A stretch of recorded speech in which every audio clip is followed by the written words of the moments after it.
Inilah Adam. Dia menghidapi penyakit gout. Cubalah Ural. Ia boleh membantu untuk mencegah pengkristalan asid urik dalam terapi gout. Ural, pengekali air kencing yang berkesan untuk gout. Assalamualaikum, anda sedang menonton Sekilas Fakta 27 Mac 2024 bersama saya Kemilia Nur Azlan.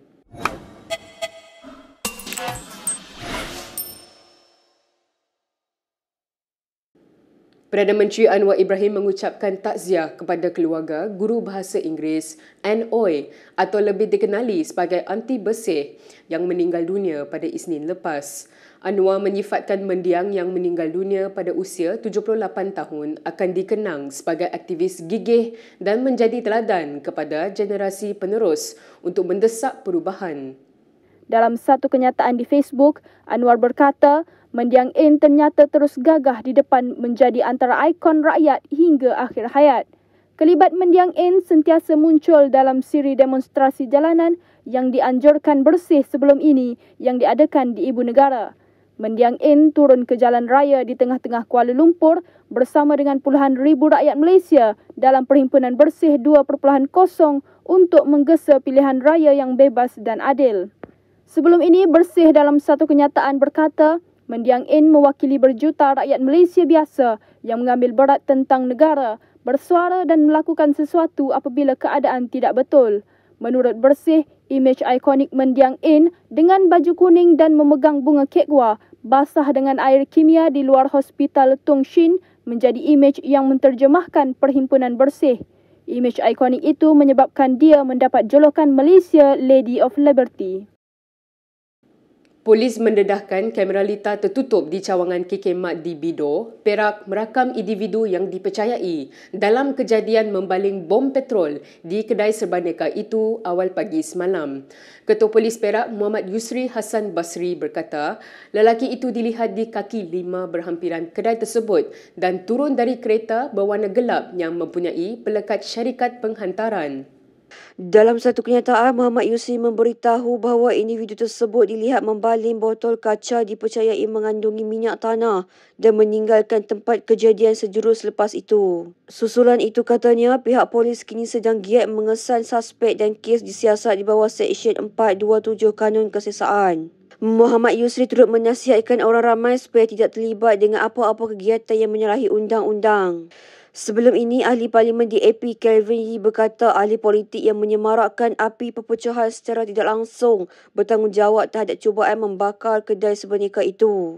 Walaupun Yee tidak memetik nama, Ketua Pemuda UMNO Dr. Muhammad Akmal Saleh adalah salah seorang ahli politik yang lantang menggesa kempen boikot KK Mart.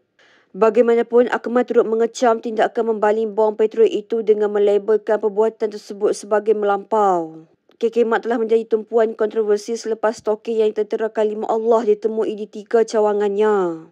Terdahulu, KK Mart bekas pembekalnya Zi Jianchan Sdarian Berhad dan pengarah bagi kedua-dua syarikat didakwa kerana sengaja melukakan perasaan agama. Dalam pada itu, PAS menyifatkan kejadian membaling bom petrol ke premis KK Mart awal pagi semalam sebagai satu perbuatan yang tidak boleh diterima akal dan wajar dikecam. Ketua Penerangannya, Ahmad Fadli Syari berkata, perbuatan seperti itu tidak boleh dibiarkan menjadi norma dalam masyarakat atas apa juga alasan. Menurutnya, dalam satu hantaran di Facebook, undang-undang dan keadilan tidak boleh terlaksana melalui tangan sendiri secara individu kerana negara mempunyai kerajaan dan pihak penguat kuasa undang-undang yang diberikan hak di dalam perlembagaan.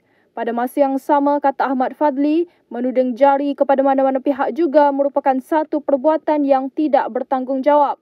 Semalam, pihak polis mendedahkan kamera litar tertutup CCTV di cawangan KK Mart berkenaan merakam individu yang dipercayai dalam kejadian membaling bom petrol di kedai serbaneka terbabit. KK Mart menjadi tumpuan kontroversi selepas stalking yang tertera kalimah Allah ditemui di 3 cawangannya. Semalam, KK Mart bekas pembekalnya Zin Jiangchang Sdarian Berhad dan pengarah bagi kedua-dua syarikat didakwa kerana sengaja melukakan perasaan agama. Sementara itu, Naib Presiden PKR Nik Nazmi Nik Ahmad berkata, semua pihak bertanggungjawab dalam mengekalkan keharmonian di Malaysia yang berbilang kaum. Tegasnya, sikap berlebihan dalam menangani isu tersebut mampu mempengaruhi individu-individu tertentu untuk bertindak ekstrim seperti insiden melontar bom petrol ke kedai KK Mart. Baik, berita seterusnya, Ketua Pemuda UMNO Dr. Muhammad Akmal Saleh membuat satu laporan di IPD Jasin berhubung ugutan bunuh yang diterimanya pagi semalam. Akmal yang juga adun Merlimau dan Exco Melaka berkata laporan yang dibuat kira-kira 5 petang semalam adalah bagi melindungi keselamatan diri dan keluarga daripada ancaman. Akmal menegaskan meskipun menerima ugutan, dia tidak akan mengganjak walaupun seinci dalam isu kalimah Allah pada Stokin baru-baru ini. Jelasnya perkara tersebut bukan isu politik dan perkauman tetapi lebih kepada bagaimana umat Islam mempunyai tanggungjawab untuk membela agama daripada dihina. Terdahulu dalam satu video yang dimuat naik di Facebook, Akmal mendakwa ugutan bunuh itu dimaklumkan oleh seorang individu tidak dikenalinya. Ia dipercayai mempunyai kaitan dengan kelantangannya dalam memperkatakan isu penjualan stokin tertera kalimah Allah sejak kebelakangan ini. Dalam pada itu, Sinar Harian melaporkan Ketua Polis Daerah Melaka Tengah Christopher Patik berkata, suspek berusia 68 tahun telah diberkas susulan pihaknya menerima satu laporan polis yang dibuat oleh seorang pesara kerajaan berhubung ugutan itu. Jelasnya hasil soal siasat awal individu tersebut mengakui memberitahu kepada pengadu ketidakpuasan hati terhadap kenyataan yang dikeluarkan oleh Akmal mengenai isu KK Mart. Bagaimanapun menurut Christopher, suspek telah dibebaskan dengan jaminan polis kerana mengalami masalah kesihatan dan kes disiasat mengikut Seksyen 506 Kanun Kesesaan iaitu membuat ugutan jenayah. Timbalan Pengerusi PSM S. Arutchelvan menganggap Anwar Ibrahim tidak bersedia untuk meredakan ketenggangan yang terus memuncak susulan kontroversi stoking yang tertera kalimah Allah di kedai KK Mart. Katanya terdapat dua pilihan untuk Perdana Menteri itu yang menurutnya tidak bersedia untuk memadamkan api berhubung isu itu. Arutchelvan berkata yang pertama, adakan mesyuarat gabungan madani untuk mengeluarkan pendirian bersama dalam isu tersebut yang menurutnya boleh menyedarkan UMNO tentang kedudukan mereka. Ketua Pemuda UMNO Dr. Muhammad Akmal Saleh adalah antara paling lantang mahu KK Mart dihukum dan diboikot susulan stoking yang tertera kalimah Allah ditemui di 3 cawangannya di Selangor. Majlis Kerja Tertinggi MKT UMNO sebelum ini dalam satu kenyataan menyatakan sokongan terhadap tindakan Akmal itu. Semalam, ketegangan memuncak dengan cubaan membakar sebuah kedai KK Mart di Bidor, Perak. Sementara itu, Arutchelvan berkata pilihan kedua bagi Anwar untuk meredakan ketegangan ialah berucap di televisyen kepada seluruh negara dan merayu agar semua bertenang dan menjaga keharmonian. Namun, Arutchelvan menyatakan rasa hairan terhadap sikap membisu Anwar yang menimbulkan persoalan sama ada Presiden PKR itu takut. Semalam, bekas pemimpin UMNO Khairi Jamaluddin turut menggesa Anwar supaya menyatukan rakyat pada saat ini yang sedang berpecah. Anwar setakat ini dilaporkan hanya mengulas mengenai kontroversi KK Mart sebanyak 2 kali. Sementara itu, polis menasihatkan orang ramai agar bertenang dan tidak menyumbang apa-apa yang boleh membawa kepada peningkatan ketegangan di dalam negara. Pengarah Jabatan Siasatan Jenayah Muhammad Suhaili Muhammad Zain berkata, ketika ini keadaan agak panas dan isu stoking yang mengundang kemarahan sesetengah pihak boleh menjadi pemangkit kepada krisis yang lebih buruk. Dan saya ingin mengambillah peluang ini untuk menasihati semua to stand down. Do not orang panggil apa, escalatekan dia lagi. Enough is enough. I think semalam I have to give it to saudara KJ apabila beliau mengupas perkara ini dalam dia punya podcast. Yeah, I think that's a question. How far are we going to push this? So pihak kami cukup bimbang sekiranya ada perkara yang sebenarnya tidak melibatkan isu perkauman, tetapi dia melibatkan dua kaum yang berbeza dan itu boleh dijadikan sebagai pemangkin kepada isu ini. We don't want to see another Kampung Medan or any other racial incidences in this country. Itu hanya memburukkan keadaan negara, imej negara dan sebagainya. All parties should stand up. All. Mereka yang ingin melihat bagaimana perkara ini berlaku ataupun mereka yang dikatakan bersalah telah pun diambil tindakan undang-undang semalam. Telah pun didakwa. And let the justice system works. Biarlah dia melalui sistem keadilan yang ada. Proses.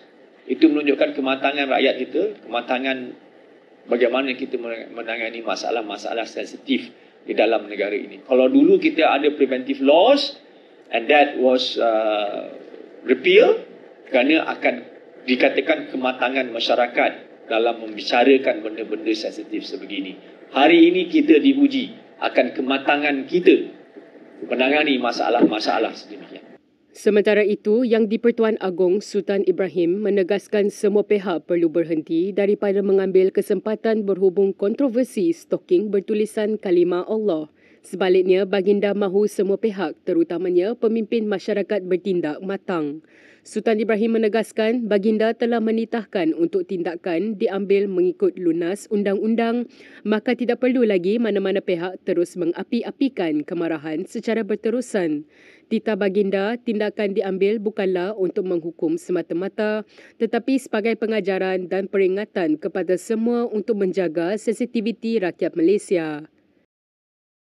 Dalam perkembangan lain, Menteri Ekonomi Rafizi Ramli menyifatkan kritikan beberapa pimpinan politik termasuk ahli MKT UMNO, Muhammad Puat Zarkashi, berhubung pelaksanaan sistem pangkalan data utama PADU disifatkan hanyalah isu peribadi. Malah Rafizi berkata ia langsung tidak menjejaskan pelaksanaannya sebaik sahaja tempoh proses pendaftaran serta kemaskini sistem PADU berakhir pada 31 Mac ini. Yang bising sangat ni Puat Zarkashi je. Puat Zarkashi ni kalau Malaysia kaya raya pun dia masih lagi tak setuju dengan saya, kerana saya dulu bawa isu 1MDB masa dia pengarah jasa dan dia kalah pilihan raya, lepas tu dia terpelanting daripada kerajaan. Jadi it's personal kan. Jadi ada, kalau tengok 4-5 yang bising itu adalah tokoh-tokoh politik yang bising kerana personal. Tapi itu tidak menghalang, contohnya dalam tempoh seminggu yang lepas setiap hari ada 300-400 ribu orang mendaftar. Kita selalunya akan tumpu kepada 4-5 orang yang buat bising tu. But what about the 300,000, 400,000 that smoothly register every day kan?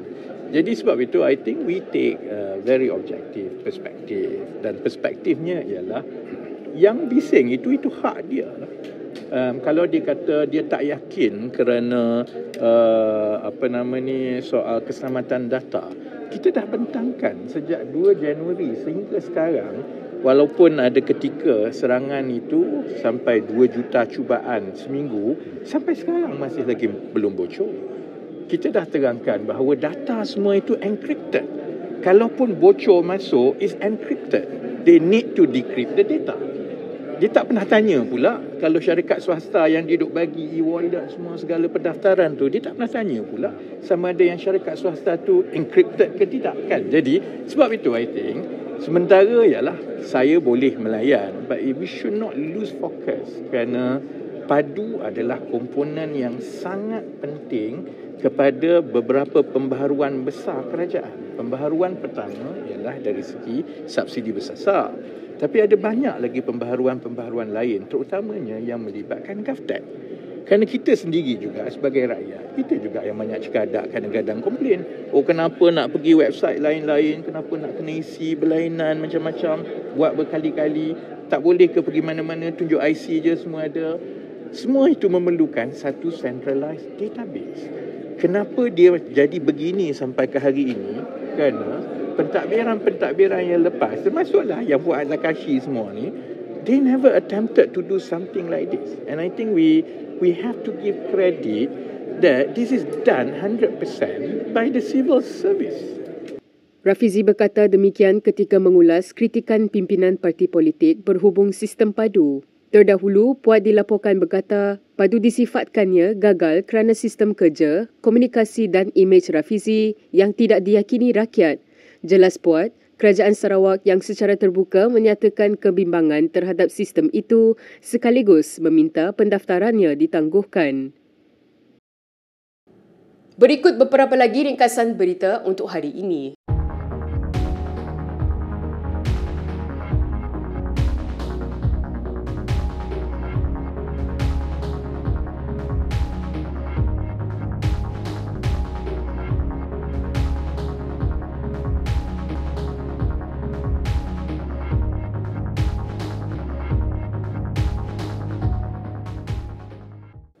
Sekian sahaja daripada saya, Kimilia Nur Azlan untuk Sekilas Fakta. Untuk lebih banyak berita, anda boleh melayari kinitv.com.